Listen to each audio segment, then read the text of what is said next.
Hello दोस्तों, इस channel पे मोटिवेशन कहानियाँ मिलती रहेगी। आप लोग चैनल पे नए हो तो चैनल को सब्सक्राइब जरूर कर लें। यह कहानी कई वर्ष पुरानी है। उस समय दक्षिण भारत में एक राजा राज किया करता था।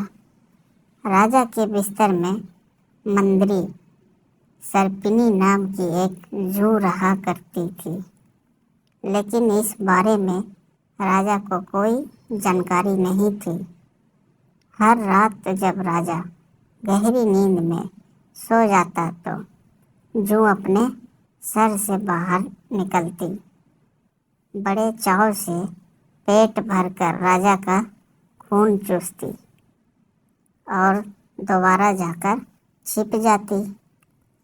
एक दिन न जाने कहाँ से उस राजा के बिस्तर में अग्निमुख नामक एक खटमल भी घुस आया। जब जू ने उसे देखा तो उसे बहुत गुस्सा आया कि उसके इलाके में एक खटमल घुस आया है। जू उसके पास गई और उसे तुरंत वापस चले जाने को कहा। इस पर खटमल बोला, अरे जू, बहना, इस तरह का व्यवहार तो कोई अपने दुश्मन के साथ भी नहीं करता। मैं बहुत दूर से आया हूँ और सिर्फ एक रात तुम्हारे घर रुककर आराम करना चाहता हूँ। कृपया मुझे यहाँ रुकने दो। खटमल की बातें सुनकर जू का दिल पिघल गया। उसने कहा, ठीक है, तुम यहाँ रुक सकते हो, लेकिन तुम्हारे कारण राजा को कोई परेशानी नहीं होनी चाहिए। तुम राजा के आसपास भी नहीं जाओगे। जू बहन, मैं बहुत दूर से आया हूँ और बहुत भूखा हूँ। वैसे भी हर रोज़ कहाँ राजा का मीठा खून पीने का मौका मिलता है। कृपया मुझे आज रात राजा के खून का स्वाद चखने का मौका दे दो। खटमल ने विनती करते हुए कहा। जू खटमल की बातों में आ गई और उसने उसे राजा का खून चूसने की इजाज़त दे दी।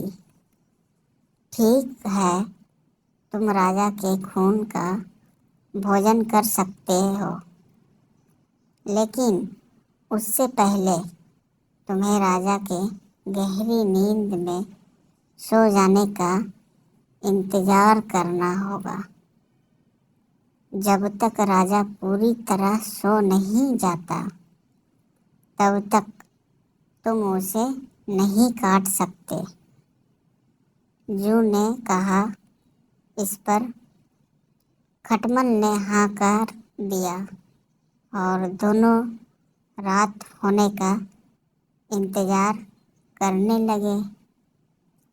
रात होते ही राजा अपने कमरे में आया और सोने की तैयारी करने लगा।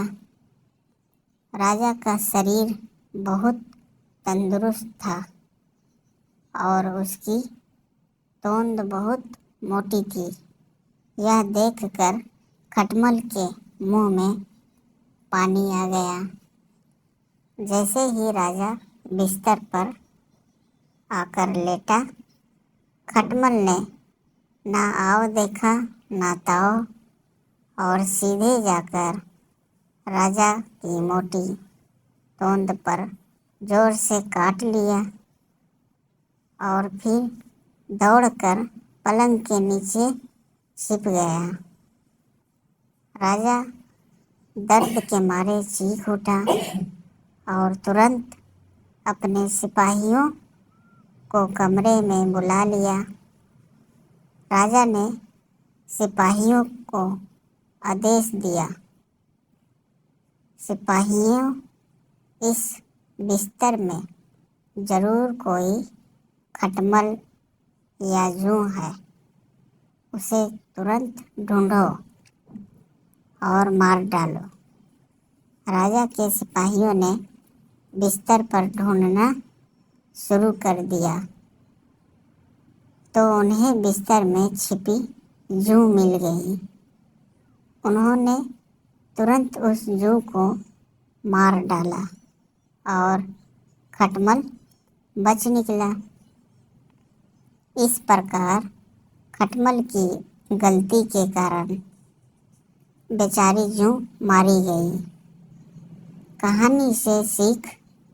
दोस्तों, इस कहानी से हमें यह सीख मिलती है कि हमें आंखें बंद करके किसी अजनबी पर भरोसा नहीं करना चाहिए।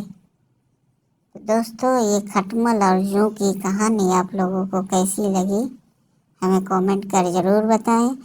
और आप हमारे चैनल पर नए हो तो चैनल को सब्सक्राइब करके ज़रूर रखें, ताकि इस तरीके से मोटिवेशनल इमोशनल हिंदी स्टोरी आप लोगों के बीच मिलता रहे और आप लोग उसे देखकर एक नई सीख मिले और आनंद लें।